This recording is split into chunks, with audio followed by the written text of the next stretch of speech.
Bonjour, alors comme annoncé, dans cette vidéo, nous allons voir les critères du maintien de la motivation dans les groupes. On sait que l'homme est un être social et donc a des relations avec d'autres personnes. Il établit ainsi des groupes à l'école, dans son quartier, dans son milieu de travail, etc. Dans le milieu de travail, les groupes sont les espaces où interagissent deux ou plusieurs personnes qui ont des objectifs particuliers. Les groupes formels se forment dans le cadre du travail. Ils ont un travail spécifique à réaliser.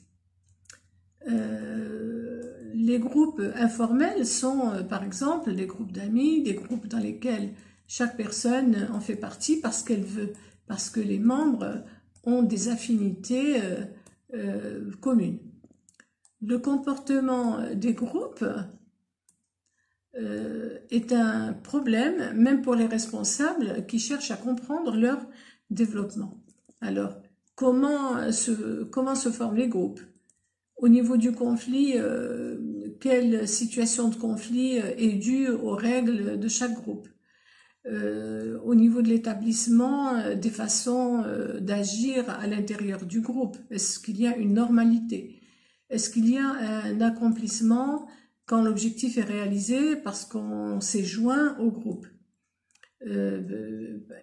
Concernant le mouvement, il faut rester conscient que le groupe peut se défaire quand l'objectif principal a été atteint ou devient peu attirant. La formation d'un groupe dépend de certains aspects comme la stratégie qu'a l'organisation pour atteindre les objectifs visés ou de la façon dont les chefs contrôlent le groupe, de comment ils obtiennent les informations sur le groupe. Les types de procédés, de normes, de règles et de politiques que l'entreprise crée pour que le comportement des employés soit homogène a aussi une importance. La taille du groupe a aussi une influence. Dans un groupe de 3 personnes, il y a en principe une meilleure communication et une proximité entre les individus. Mais ce groupe a des limites et la force réelle qu'a l'ensemble des membres n'est pas très grande. Par contre, un groupe de 15 personnes peut obtenir des résultats efficients. À la différence d'une personne qui travaille seule, travailler en groupe permet la socialisation, le partage avec les autres, la confrontation, les différences et parfois de laisser de côté ses propres intérêts pour un intérêt commun. Le travail des responsables n'est pas fini quand les membres d'un groupe sont capables d'interagir convenablement. Si les responsables baissent la vigilance, les membres risquent de devenir complaisants et ainsi les interactions peuvent se détériorer.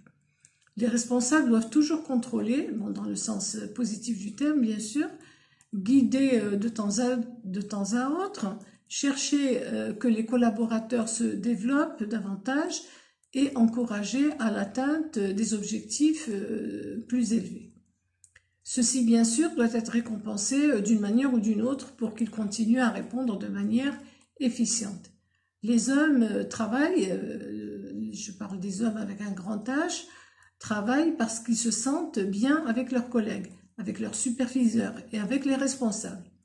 La personne va travailler parce qu'il lui est important d'être en compagnie de ses collègues, faisant la même chose que profitant du même statut, ayant les mêmes intérêts, les mêmes attitudes et les mêmes obligations. Le travail a un caractère social. Dans la majorité du temps, le travail est réalisé en présence d'autres personnes, que ce soit des collègues ou des superviseurs. Le principal facteur dans le travail est le facteur social. L'aspect social se réfère au contact établi entre les travailleurs durant leurs activités. Le deuxième facteur important est la relation du travail avec, que l'employé a avec son superviseur immédiat. Il est important de signaler que la satisfaction au travail ne provient pas du contact social dans l'abstrait, mais des différentes classes de contact social en accord avec les facteurs de personnalité de chaque travailleur. Pour les uns, c'est l'opportunité d'avoir des relations affectives à caractère intime. Pour d'autres, c'est la possibilité d'influencer les autres personnes.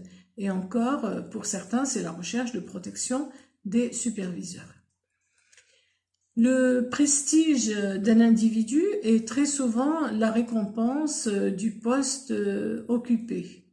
En s'identifiant au poste occupé, les autres développent une série d'attentes et de stéréotypes en relation avec la profession en question, sans tenir compte des différences individuelles qui existent chez les personnes occupant le même poste. Donc là, on parle surtout du statut social.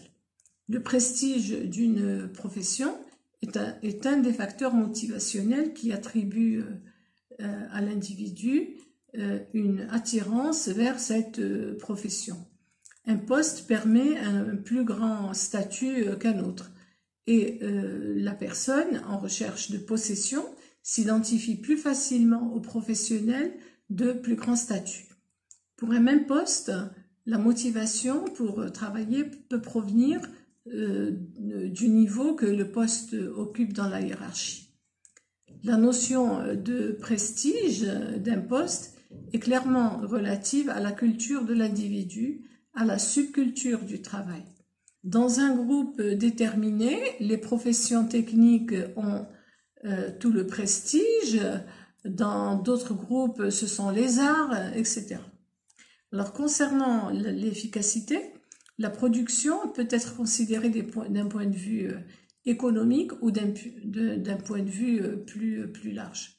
Dans le monde antérieur à la révolution industrielle, l'individu pouvait tirer une fierté du produit de son travail parce qu'il était capable d'élaborer complètement l'objet fabriqué.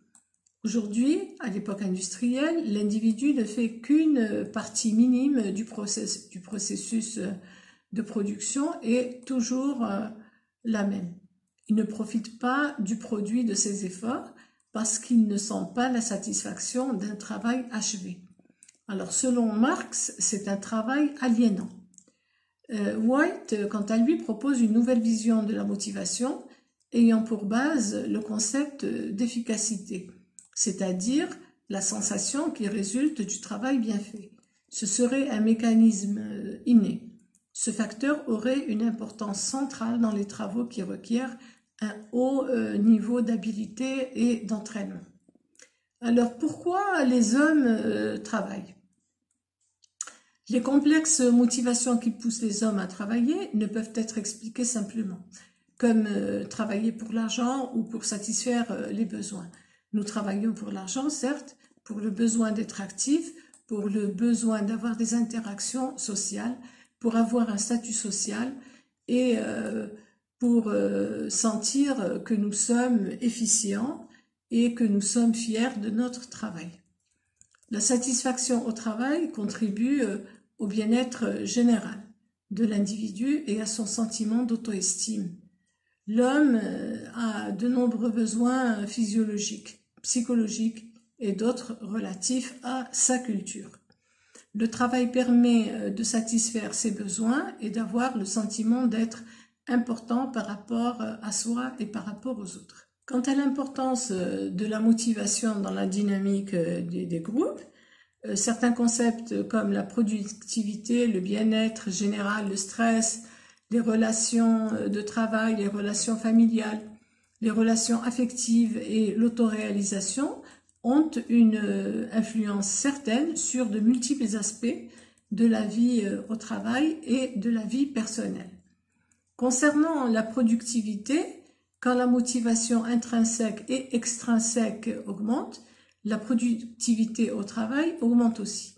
C'est pour cela que les entreprises se préoccupent d'augmenter la motivation extrinsèque des travailleurs afin d'améliorer les résultats économiques de l'entreprise et ce sans tenir suffisamment compte du niveau de satisfaction du travailleur. Il est crucial de savoir que l'adéquation entre la motivation et la satisfaction des travailleurs est fondamentalement pour l'atteinte des objectifs de l'entreprise. On ne doit pas laisser au hasard ces facteurs importants, bien sûr. Quant au bien-être dans l'organisation, c'est un concept très important. Ceci a été étayé par les travaux de Mayo qui disent que l'individu satisfait, produit et a de meilleures relations avec les membres du groupe. Le bien-être au travail est possible grâce à la satisfaction. La motivation a une relation capitale avec le stress. Si une personne a une motivation extrinsèque au travail, son travail sera un moyen pour gagner de l'argent. Cette personne a plus de probabilité d'être stressée.